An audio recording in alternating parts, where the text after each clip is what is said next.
Hello and welcome to my channel, or welcome back to my channel. Hope everyone is doing well. Today I have 4 true ghost stories from the Haunted Canada series. If I pronounce anything wrong, I do apologize.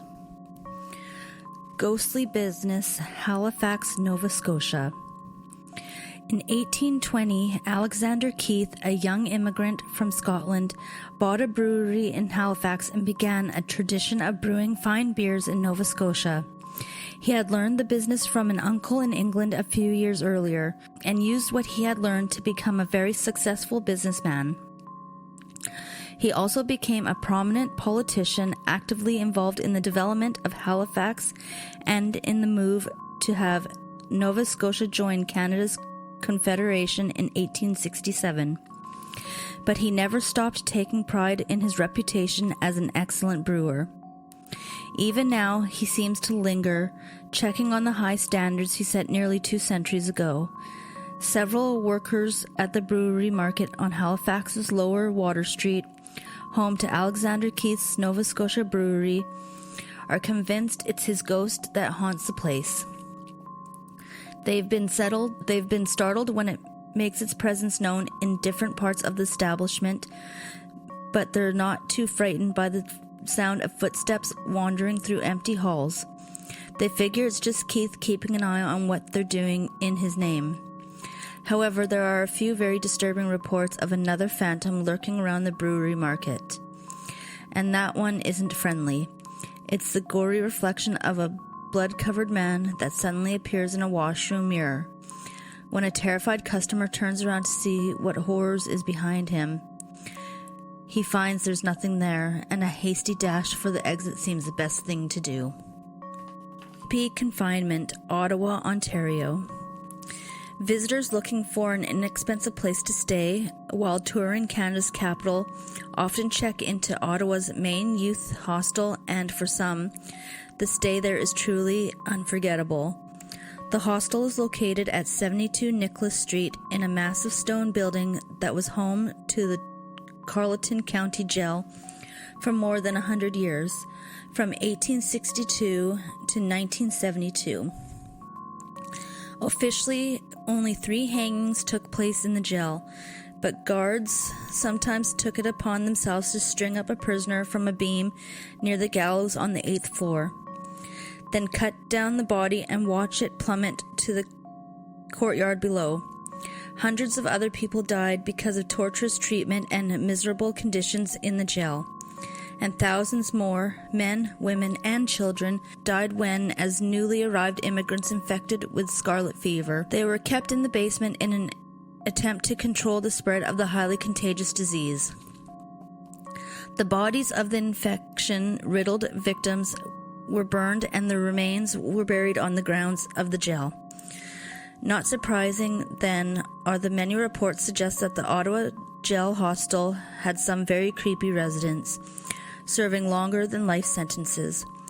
The most infamous criminal to be hanged at the jail was Patrick James Whelan.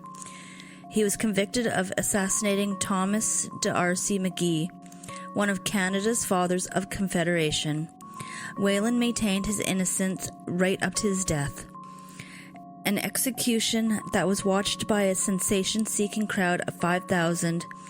Since that fateful day in 1868, people have seen him walk towards the gallows many more times.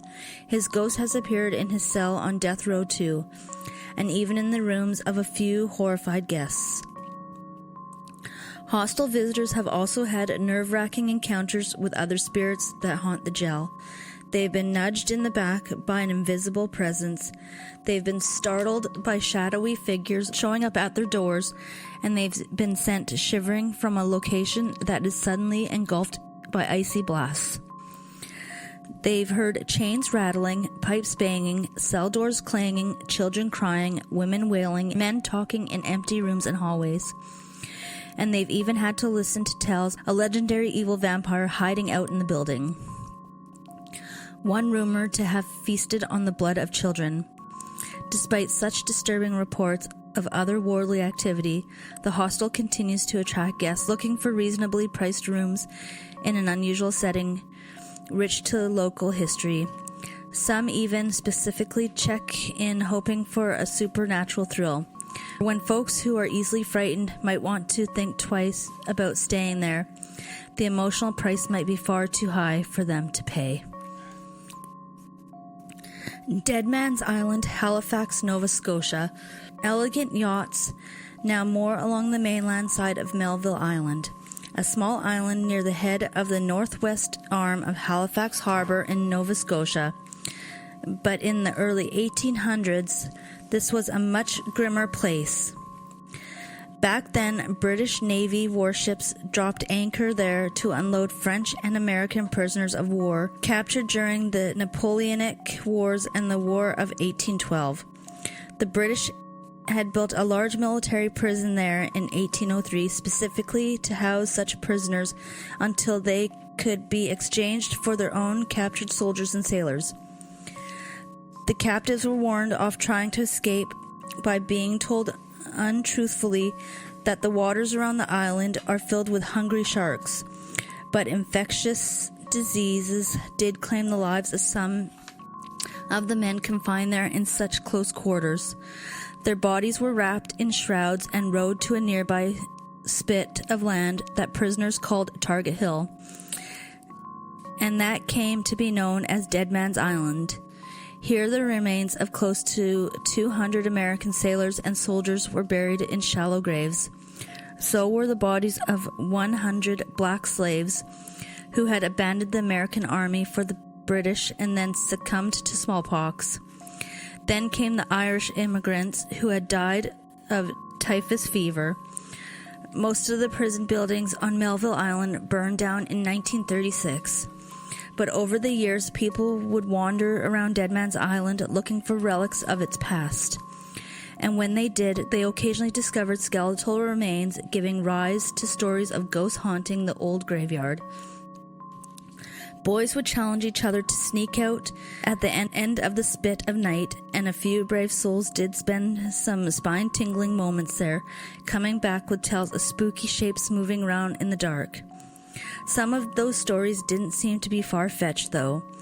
When workers became involved in preparations for building a development on Dead Man's Island a few years ago, they felt uneasy when unusual lights began to appear among the trees they were planning to cut down. Glowing fires and mysterious lights have also been spotted by people looking across the harbor toward the island.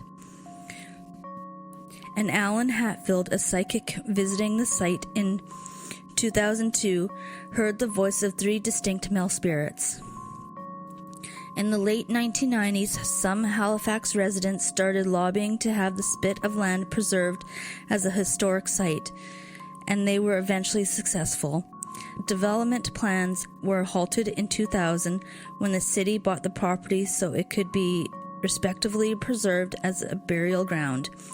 And in May of 2005, representatives of both the American and Canadian Armed Forces took part in a ceremony marking the installation of a bronze plaque on a granite base to honor the memory of the Americans buried there.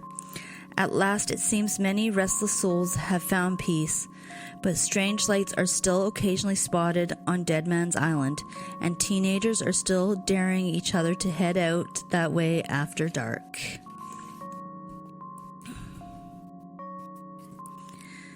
Headless Mary, Montreal, Quebec.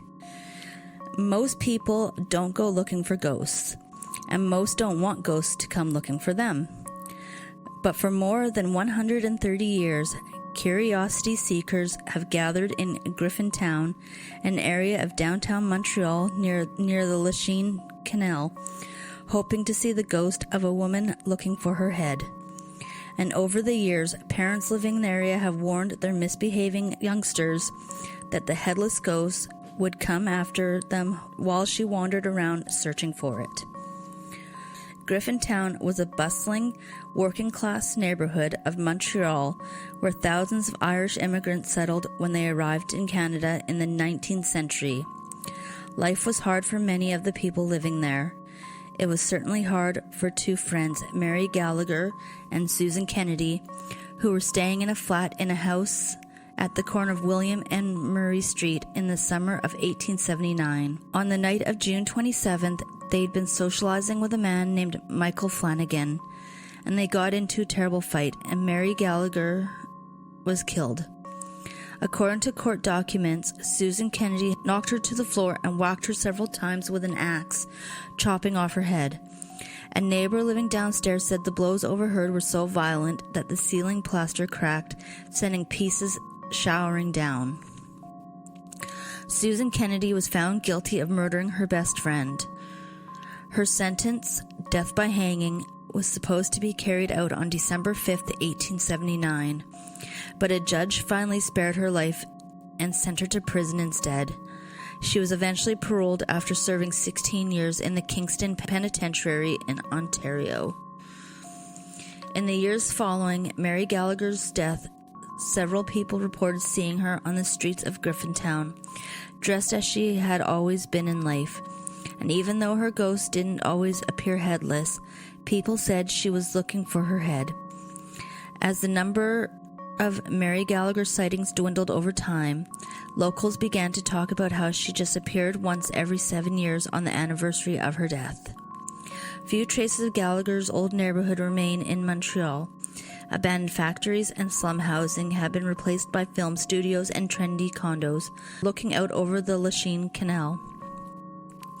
But some folks still gather every 7 years at the corner of William and Mary Streets to mark the passing of the lively, close-knit Irish-Canadian community that once was Griffintown, and they do so on June 27th, just in case the headless ghost of Mary Gallagher decides to go for a walk that night.